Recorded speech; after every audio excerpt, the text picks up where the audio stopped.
The first thing she saw was not his eyes, not the curve of his lips, but the way his blooded hands pressed bone back into place with a calm that made her heart ache. The snap echoed in the canyon's silence, and she felt something inside her chest shudder.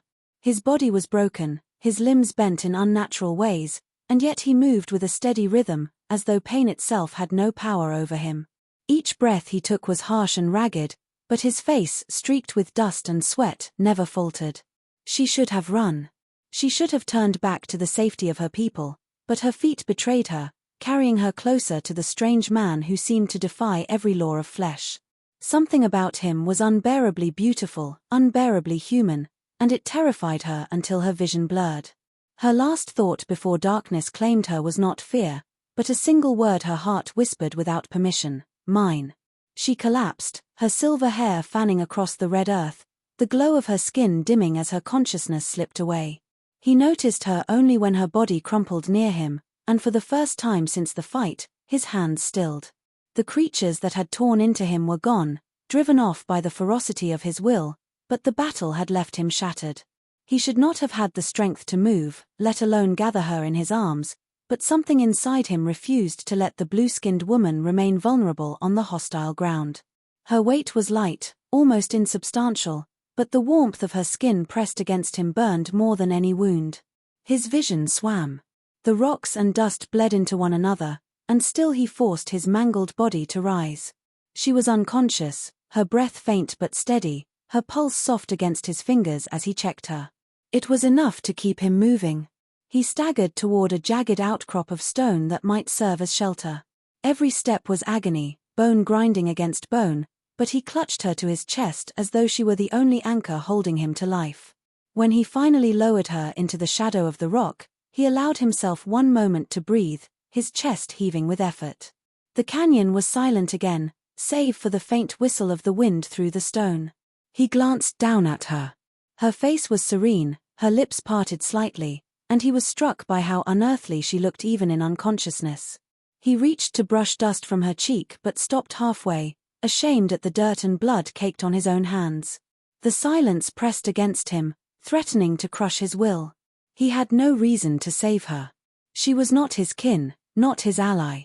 For all he knew, she was his enemy. And yet, he remembered the way her luminous eyes had widened when she saw him set his bones, how she had trembled as though his pain was her own.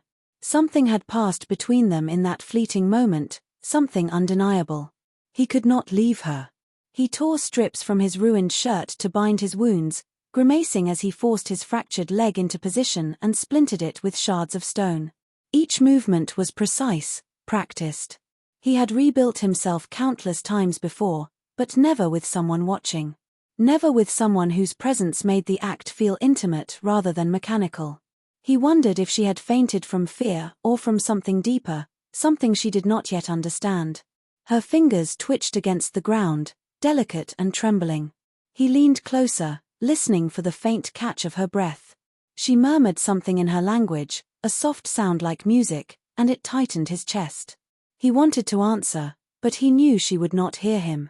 Still, he whispered back, his voice low and hoarse, promising her she was safe. Time slipped by. The sun bled toward the horizon, painting the canyon in shades of fire. Shadows stretched long across the ground, and the wind grew colder. He drew her closer to his body, sharing what little warmth he had left. He knew it was foolish. She might awaken and recoil, push him away. But in the quiet between heartbeats, he let himself imagine she leaned into him, that her trust was already his. As darkness deepened, his own exhaustion clawed at him. His eyelids grew heavy, his limbs numb with pain. Yet he forced himself to remain alert. The creatures might return, and if they did, he would not survive another fight. Not alone. His gaze lingered on her face, searching for any sign she would wake. In that stillness, memory tugged at him. Once, long ago, he had held another life in his arms, a comrade, broken and bleeding, whose eyes had never opened again. He had carried that weight through every battle since. He could not bear another. Not her. Not this strange, fragile woman who had appeared in his darkest moment like a vision from some distant, merciful star. The night grew colder. He shivered, pulling her against his chest, wrapping his arms around her as best his injuries allowed. Her body stirred faintly, her warmth spreading into him. He closed his eyes, just for a moment, and let himself believe the universe had not abandoned him completely. Far above, the stars cut through the dark sky, alien constellations gleaming like watchful eyes. Somewhere in that vast expanse, her people waited, and his enemies lingered. But here, in this pocket of silence, there was only the sound of her breathing, the fragile rise and fall of her chest, and the steady rhythm of his heart beating in time with hers. When she woke, she would see him differently. Perhaps with fear, perhaps with wonder. He did not know. What he did know was this: no matter the cost, he would protect her until she could choose for herself. Whether she stayed or fled, whether she saw him as monster or miracle, it would be her choice, not fate's. And so, through pain that would have broken lesser men, he held her through the night, every heartbeat a vow she would never hear, every breath a promise he could not keep.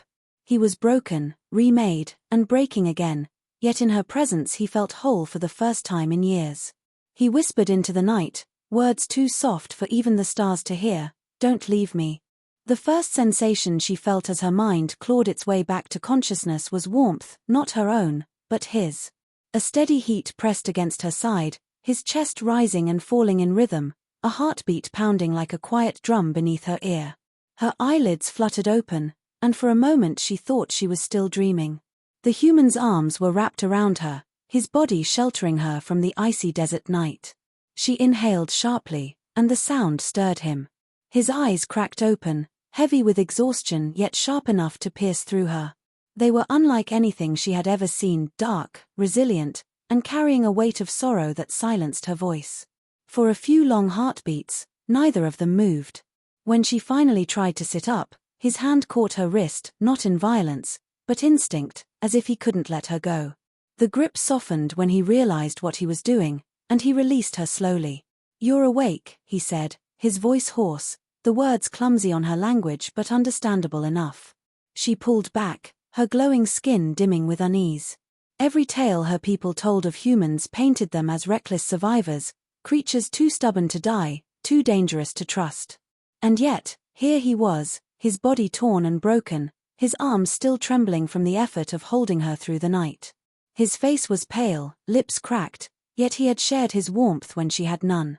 "You should not have touched me," she whispered, the words more brittle than firm. He blinked, as if considering whether to argue. Instead, he simply leaned back against the rock wall, a soft grunt escaping his chest as pain lanced through him. She noticed then how his leg was bound with crude splints, his arm tightly wrapped with torn fabric. He had saved her life, but at the cost of worsening his own wounds. "Then I'll stop," he said quietly. "If that's what you want." The simplicity of it unsettled her. No demand for thanks, no expectation of debt. He just met her gaze with an unreadable calm, as though his only concern was whether she would ask him to let go. She did not know how to answer. The silence between them stretched, filled only by the faint crackle of the small fire he must have lit. It warmed the shadows, casting flickers of light across his scarred features. She studied him from the corner of her eye, torn between fear and a strange ache in her chest. Why had she fainted at the sight of him piecing himself back together? She had seen battle before, seen blood, seen death. But watching him press bone against bone, enduring agony with such quiet resolve, it was as if she had glimpsed the core of what made humans both terrifying and irresistible. He was more than flesh. He was will incarnate.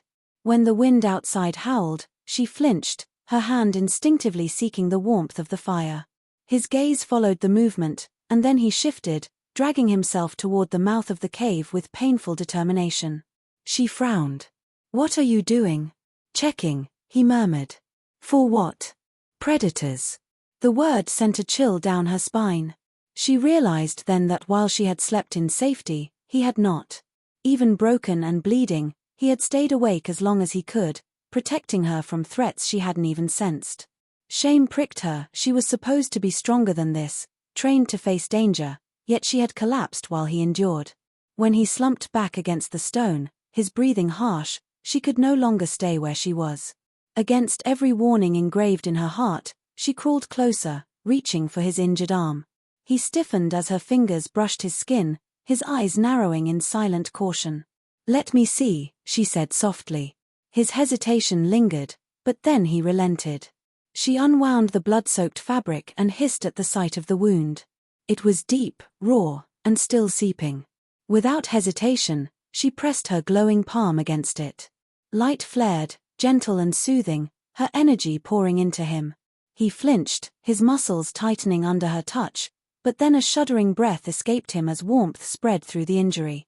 When she pulled back, the wound had closed slightly, though her strength faltered. She wavered, her body trembling from the effort. He caught her before she could collapse again, steadying her with his good arm. "You'll kill yourself doing that," he whispered. "You'll die without it," she shot back, her voice sharp with more emotion than she intended. Her cheeks flushed, her luminous skin pulsing faintly in rhythm with her racing heart. She avoided his gaze, but she could feel the heat of his stare lingering on her. Neither spoke for a long moment. The fire cracked. The wind howled. And in that fragile silence, she realized her fear of him was no longer simple. It was tangled with something else, something that felt dangerously close to longing. He must have felt it too, because his voice softened when he finally spoke. "Why did you faint?" Her lips parted, but no words came. She wanted to tell him the truth, that it wasn't fear of his strength, but fear of what it stirred in her. No alien should have been moved by the sight of a human's suffering, yet she had been. Watching him endure, she had felt her own heart break, as if his pain had reached into her soul and claimed it. Instead, she shook her head, her voice breaking. "I don't know." He didn't press. Instead, he leaned back, closing his eyes. "Rest. I'll watch." Her chest tightened. He was still broken, still bleeding, yet his only thought was to guard her. Slowly, cautiously, she moved closer again, sitting beside him this time, their shoulders nearly touching. She told herself it was for the warmth of the fire. She told herself it was nothing more. But when the wind screamed outside and his body instinctively shifted closer, she did not move away. The night stretched on, every second thick with unspoken tension. She could feel the heat of his body radiating against her, the steady rhythm of his breathing grounding her in a way she had never known. She closed her eyes, allowing herself, for just a moment, to lean into him. His arm brushed against hers, and though neither acknowledged it, both knew something irreversible had begun. Outside, predators prowled. The galaxy turned indifferent. But within the small cave, something fragile and dangerous sparked to life, hidden between two broken souls who should never have touched and yet could not pull away. The storm came without warning. One moment the desert was still, the next the sky tore open, hurling sand and shards of lightning across the canyon. The cave shook with the force of it, dust spilling from the cracks above. She pressed herself closer to the wall, her body trembling at the fury outside. He, broken as he was, forced himself upright, bracing the entrance with his battered frame as if sheer will could keep the storm at bay. "You can't," she said, her voice tight with fear. He turned, his hair plastered to his forehead, his jaw clenched in defiance. "I can." Lightning carved his silhouette against the cave walls, and for a breathless instant she saw him not as a man struggling to survive, but as something more unyielding, unbreakable, a being who refused to bow even when his body screamed in pain. It stole the air from her lungs, that sight, and before she could stop herself, she moved to his side. Her hands pressed against his chest, urging him back. "Let me," she whispered. His gaze met hers, fire smoldering in the darkness. "If you stand there, you'll be torn apart. Then let us be torn apart together." The words escaped before she could stop them, heavy with more meaning than the storm outside. For a moment, silence drowned out even the thunder. His eyes softened, the hardness in him cracking as though the storm had reached within. Reluctantly, he allowed her to guide him back, his body trembling from the effort. They collapsed together near the fire, its warmth a fragile shield against the chaos beyond. She could still feel the storm shaking the ground, but her mind no longer cared. All she could think of was the steady beat of his heart as her hand lingered against his chest. The firelight painted him in shades of gold and shadow, revealing scars etched deep into his skin. They were not just marks of battles survived, they were a map of his life, of pain endured and endured again. Her fingers hovered above them, aching to trace the lines, to understand the story they told. "Why do you fight so hard?" she asked softly. He hesitated. The flames reflected in his dark eyes as he searched for an answer. "Because if I don't, no one else will. Because someone has to stand when everyone else falls." She swallowed, the weight of his words pressing against her. "Even if it breaks you?" "It already has," he admitted. His voice was low, almost lost to the storm. "But broken pieces can still cut. Broken bones can still hold." Her chest tightened, her luminous skin glowing faintly in response to the storm of emotion within her. No alien should feel this way about a human. No heart should ache for someone meant to be other, someone her people warned against. Yet every word he spoke, every scar on his body, pulled her closer into a gravity she could not resist. When lightning split the sky again, the cave flashed bright, and she saw his face inches from hers. The storm raged, but here, in this pocket of fragile warmth, she felt safer than she ever had. She reached for him before doubt could stop her, her fingers brushing the line of his jaw. He flinched, not from pain, but from surprise, as if he had long forgotten the gentleness of another's touch. "You scare me," she confessed, her voice trembling. "Not because you're strong. Because you endure.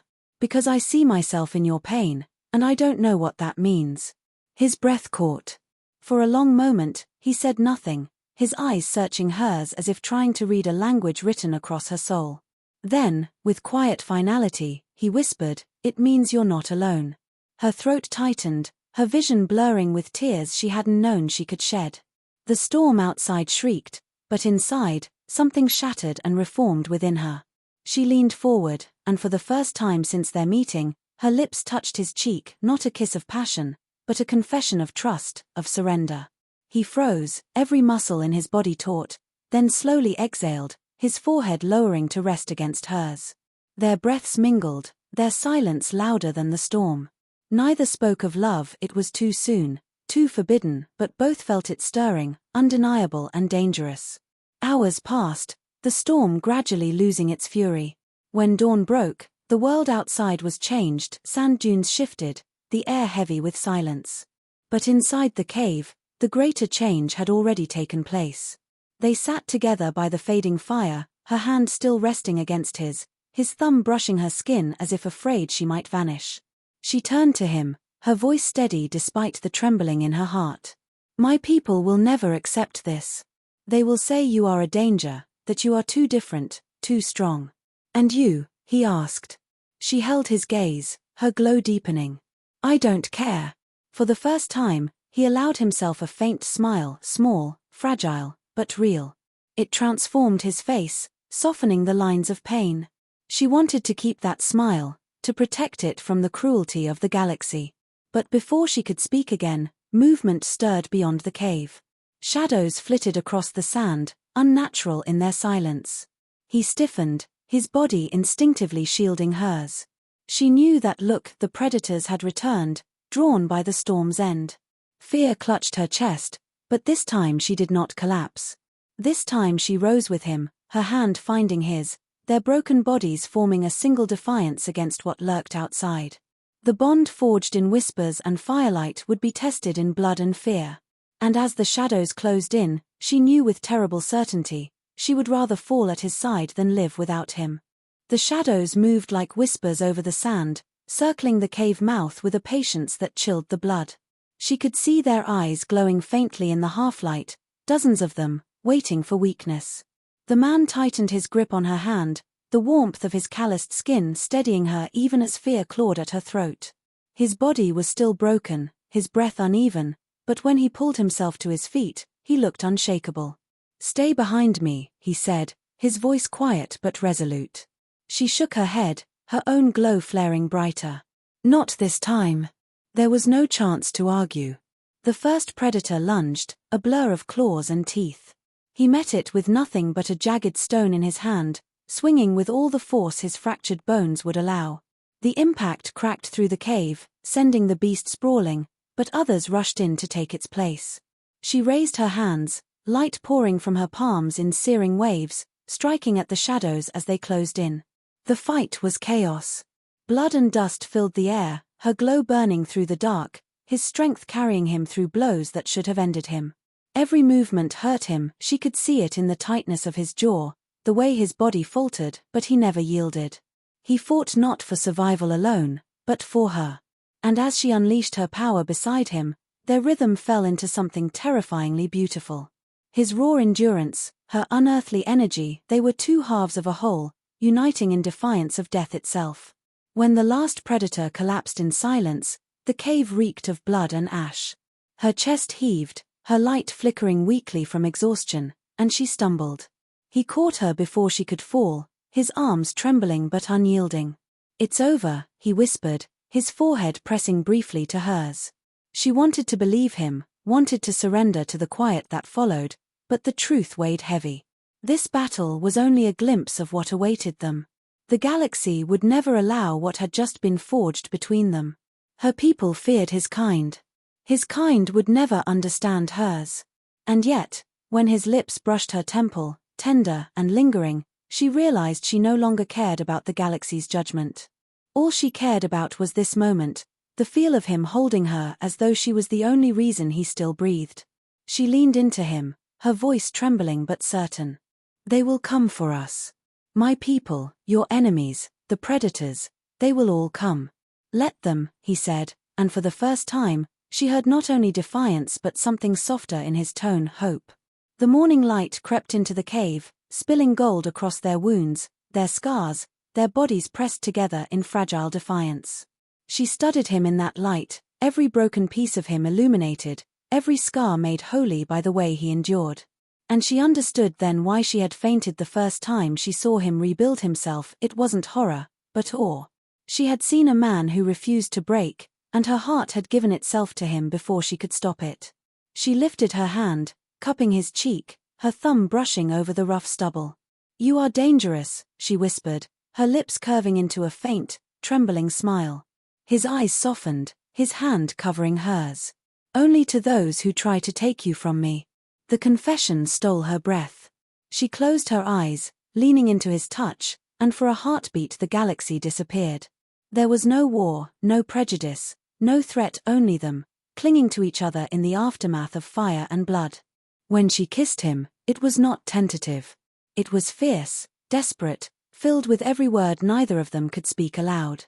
His arms crushed her against him, his body shaking with the weight of the moment, but his lips moved against hers with a gentleness that broke her all over again.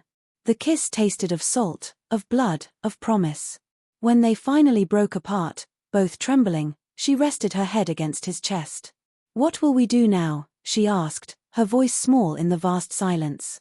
He looked out at the desert, the endless horizon stretching beneath the morning sun. "We walk," he said simply. "Together. Until the stars themselves tell us to stop." She laughed softly, a sound caught between exhaustion and wonder. Together. The word alone was enough to steady her, to make her believe they could survive the storm that waited beyond the horizon. They stepped out of the cave, hand in hand, their shadows stretching long behind them. The sand was still marked with blood, the air heavy with the scent of battle, but each step forward felt like defiance.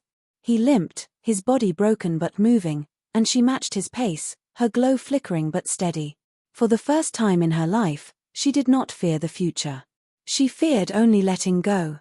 As the wind carried their footprints across the desert, she leaned against him, whispering the truth she had held back for too long. "You are mine." He turned his head, his lips brushing the crown of her hair. "Always." And though the galaxy beyond might never accept them, though enemies waited in every shadow, they carried forward with the certainty of two fractured souls who had found wholeness in each other.